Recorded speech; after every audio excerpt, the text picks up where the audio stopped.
ایک ہفتہ گزر چکا، اب ہمیں نہیں معلوم کہ آپ نے اس ہدایت پر عمل کر لی کہ نہیں کر لی۔ جتنے طلباء ہیں اس مجمع میں سب کی نماز سنت کے مطابق ہو گئی کہ نہیں ہو گئی۔ اس کے لیے ہم نے کہا تھا کہ خود فکر کرو، ہر شخص فکر کرے کہ میری نماز سنت کے مطابق ہو جائے، اور اس کے لیے 2 ساتھی بن جاؤ۔ 51 سنتیں ہیں احناف کے ہاں، ان سنتوں کے مطابق اپنی نماز کا دوسرے سے اطمینان کرو۔ میں 2 رکعت پڑھتا ہوں، آپ دیکھیے جہاں جہاں ٹوکیے مجھے بتاتے جائیے یہ غلط ہو رہا ہے، یہ غلط ہو رہا ہے۔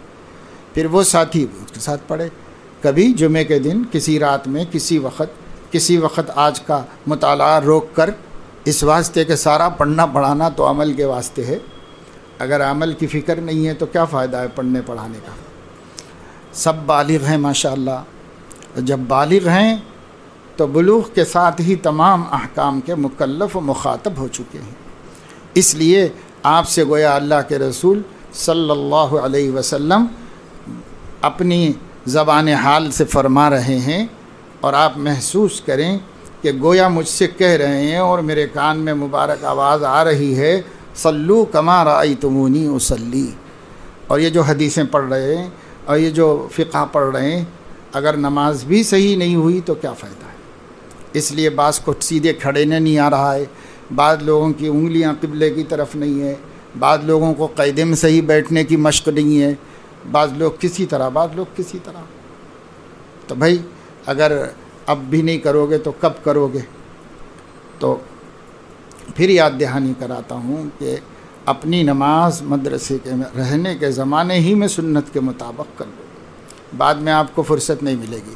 اور بعد میں کون ٹوکتا ہے؟ پہلے لوگ ٹوکا کرتے تھے۔ یعنی میں ایک دفعہ،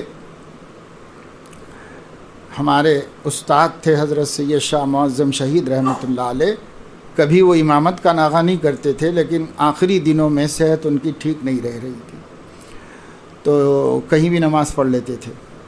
تو ایک دن اکبری میں آ کر نماز پڑھے، اور نماز کے بعد نماز پڑھ کے چلے گئے، بس ختم۔ دوسرے دن مدرسے میں ملے تو حضرت نے فرمایا کہ بھئی رکوع سے اٹھ کر کھڑے ہونے کے بعد ہاتھ پیچھے کی طرف نہیں جانا چاہیے، اپنے جسم پر رک جانا چاہیے، آ کر کے پیچھے تھوڑا سا چلا جاتے ہیں، ہاتھ اٹھا کے چھوڑتے ہیں، پیچھے چھوڑا، ایسا نہیں ہونا چاہیے۔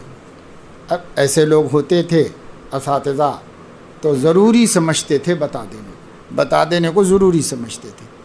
ایک دن اور نماز مدرسے کی مسجد میں پڑھایا تو حضرت نے نماز کے بعد یہ فرمایا کہ دیکھو بھائی، یہ ایک پیر کی انگلیاں پوری قبلے کی طرف نہیں رہی، پیچھے ہی تھے حضرت۔ تو میں نے کہا کہ حضرت وہ پیر میں کچھ زخم تھا، گاڑی گیٹ میں لگی تھی، کچھ پیر میں مار تھا، تو میں نے کہا کہ حضرت وہ تھوڑی سی تکلیف ہے میرے پیر میں۔ تو بہت شفیق تھے، مہربان تھے، کہنے لگے کہ بیٹا بس مان لینا چاہیے۔ تو اچھی بات ہے حضرت، مان لے بس۔ پھر کوشش کرتے رہے، کوشش کرنے سے یہ ہوتا ہے۔ حضرت حکیم اختر صاحب رحمۃ اللہ علیہ کو گاڑی میں بٹھایا، اور گاڑی کا ڈور بند کر کے میں پیچھے ہٹا تو فرمایا ادھر آؤ۔ جب قریب گئے تو کہا کہ سرحد پہ آگ لگ رہی ہے، آج کل سرحدوں پہ آگ لگ رہی ہے، بمباری ہو رہی ہے۔ تو جلدی ذہن گیا نہیں کا۔ پھر حضرت نے جو ہے بتایا کہ پاجامہ جو ہے ٹخنے سے بہت اونچا ہونا چاہیے، نمایاں اونچا ہونا چاہیے ٹخنے سے۔ اس کو سرحد کہا، چونکہ اس وقت ہندوستان پاکستان کی سرحد پہ بمباری ہو رہی تھی، تو حضرت نے فرمایا آج کل سرحدوں پہ بمباری ہو رہی ہے، اور بتلانا یہ چاہتے تھے کہ سرحد تک پہنچ گیا ہے پاجامہ، اس سے اونچا رہنا چاہیے۔ اب دیکھتا ہوں کتنے طالب علم صفوں میں ساتھ میں نظر آتے ہیں، ان کے پاجامے ٹخنے کے نیچے ہوتے ہیں۔ اب تو علماء اور اساتذہ کو بھی ٹوکنا پڑتا ہے کہ یہ پاجامہ کدھر جا رہا ہے، آپ کو ٹوکنا پڑتا ہے۔ یہ سب دین کا ذوق نہ ہونے کا نتیجہ ہے، مدرسوں میں تربیت نہ ہونے کا نتیجہ ہے۔ ٹوکنے کا پہلے لوگوں کا بڑا معمول تھا، ان کے ٹوکنے سے بچے سیکھتے تھے۔ آج تک کبھی اس دن ایک دن حضرت کے فرمانے کے بعد سے نفرت سی ہو گئی، بس اب کبھی نہیں آتا، اور جس کو دیکھو غصہ آتا ہے، اور خود کے لیے بھی بالکل قابل قبول نہیں ہے۔ یہ ہمارے اکابر کی خیر، ایک تو زبان میں برکت تھی، اور دوسرے یہ کہ ٹوکنے کا ہمارے بڑوں کا معمول تھا. اب ٹوکتے نہیں کوئی بھی، اس وجہ سے ہم لوگوں کی جوں کہ توں رہتے ہیں. اس لیے عزیزو، اللہ کے لیے اپنی نماز درست کرو. اسلام میں نماز سے بڑھ کر کوئی نعمت نہیں، یہ سب سے بڑی نعمت ہے. اس کو اعلیٰ درجے کی بنا لو، اور اعمال ہمارے جیسے ہیں ویسے ہیں. کم سے کم ایک عبادت نماز تو اعلیٰ درجے کی بناؤ، عین سنت کے مطابق ہمارا ظاہر ہو جائے. پھر اس کے باطن کا جو